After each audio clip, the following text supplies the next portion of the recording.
कोटड़ी में breaking news की दालो तो कोटड़ी की भिटाई कॉलोनी के मदरसे में नींगर से पेश इमाम मुबैना तौर बदफेली कई है। नींगर की वालिद की शिकायत पुलिस पेश इमाम अब्दुल वहाब के गिरफ्तार करे वरतो, जैके बाद में पुलिस आजाद करे छो।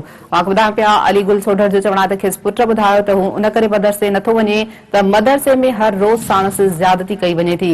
इलाइके वासिन सामू मौलवी के गिरफ्तार करायो पर पुलिस खेस छे दिनो। अहम खबरनामा से शेयर कर रहा आहियूं। कोटड़ी की भिटाई कॉलोनी के मदरसे में नींगर से पेश इमाम मुबैना तौर बदफेली कई है। तफसील मालूम कंदासीं कोटड़ी मां Sindh TV news reporter Ismail Barijo Khan. Ismail, छा तफसील आहिनि वाक़े बाबत अपडेट कजो।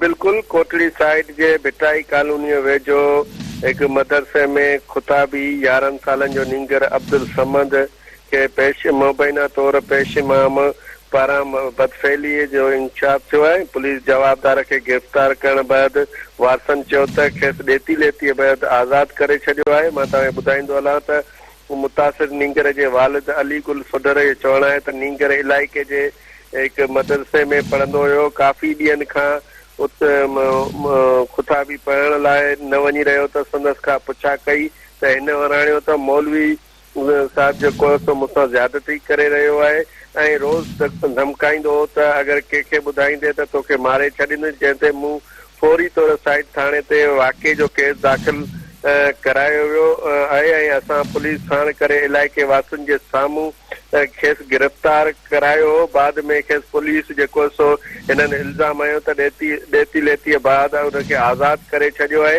हुननि घुर कई त हिन फौरी हिनखे गिरफ़्तार कयो वञे। मां तव्हांखे ॿुधाईंदो हलां त उनजो जेको सो नोटिस एसएसपी जामशोरो वठी एफआईआर बि जेका आहे सा इन्वेस्टिगेशन खां पोइ कोटड़ी थाणे ते दाख़िल थी आहे। पर हिननि जेको सो हिननि जे वारसनि नींगर जे वारसनि इहो मुतालबो कयो आहे त एसएसपी जामशोरो इन जो नोटिस वठे ऐं डीआईजी हैदराबाद नोटिस वठे।